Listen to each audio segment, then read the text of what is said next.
फिलिस्तीनी मुसलमानों के बराबर पूरी दुनिया के मुसलमान नहीं हो सकते। हम तो एक नाश्ते पर सब्र नहीं कर पाते, वो अपने 10-10 बच्चों और खानदान वालों के कटे हुए छितड़ों पर भी कहते हैं अल्लाह हमारे साथ। अस्सलामु अलैकुम हाज़रीन, कैसे हैं? उम्मीद करता हूं कि आप हज़रात अच्छे होंगे, खैरियत से होंगे। आज मैं बात करूंगा फ़लस्तीन को लेकर के, मुफ्ती सलमान अज़हरी साहब को लेकर के। तो मेरे अहबाबो, बराए करम थोड़ा सा आप रुके इस वीडियो पर और ख़याल करें, सोचें इस चीज़ को लेकर के। आप हमारे हालात हैं कैसे हैं? बद से बदतर ज़िंदगी हो चुकी है। क्यों मालूम है?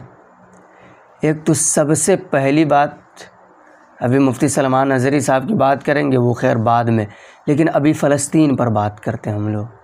ज़रा सोचें, अभी आपने वीडियो देखा मुफ्ती सलमान अज़हरी साहब क़िबला की, फ़लस्तीन को लेकर के क्या फरमाते हैं कि अगर जूती मिल जाए। मुफ्ती सलमान अज़हरी साहब क़िबला की बात ही अलग है। मुफ्ती साहब कह रहे हैं, कैसे जुमले इस्तेमाल कर रहे हैं। अल्लाह, एक हम लोग हैं यार, फ़लस्तीन के मुसलमानों के लिए, वहाँ के बच्चों के लिए हमारी हाथ भी दुआओं के लिए नहीं उठा करते, उनके हक़ में दुआ कर दें, इस चीज़ को भी हम लोग नहीं किया करते, उनके हक़ में दुआएं तक नहीं किया करते हैं। मुफ्ती साहब ने कहा ना कि नाश्ता ना मिले तो सब्र नहीं होता, अगर नाश्ता ना मिले तो बेचैन हो जाया करते हैं।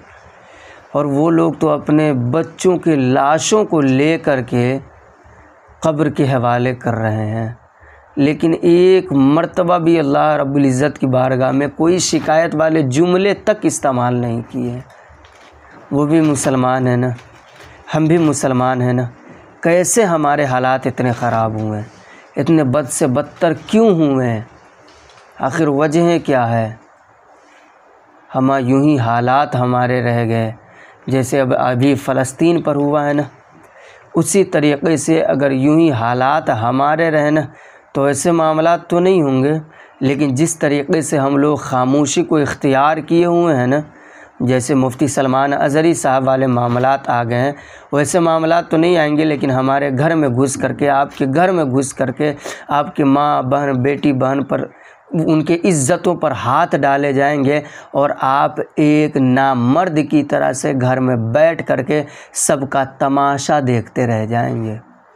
सही कह रहा हूँ मैं? अगर हमारी बातें आपको ख़राब लग रही हो तो फिर आप वीडियो को छोड़ करके चले जाएं, मुझे कोई परवाह नहीं है।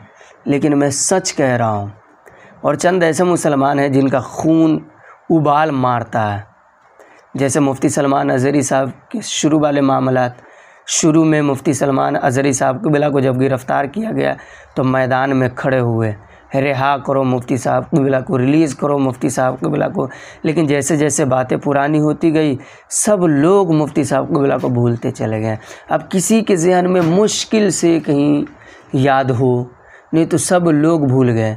अब बताओ तो सही, जो तुम्हारे हक़ में लड़ता हो, जो तुम्हारे हक़ में खड़ा हो रहा हो, तुम्हें बचाने के लिए, तुम्हारे दीन को बचाने के लिए, हुजूर के नामूस रिसालत पर जो लोग उंगली उठा रहे हैं, उसका जवाब देने के लिए, जब उस पर मुसीबत आ रही है तो फिर एक नामर्द की तरह से कदम को पीछे बढ़ा करके घर में हिजड़ों की तरह से छुप करके बैठ जाओगे, तो क्या आइंदा कोई आएगा मदद करने के लिए?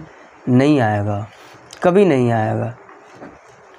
भाई, हम ऐसे लोगों को जा रहे हैं सपोर्ट करने के लिए, हम ऐसे लोगों से पीछे छुड़ा रहे हैं जो हमारे हक़ में लड़ रहे हैं। सही कह रहा हूँ मेरे अहबाब।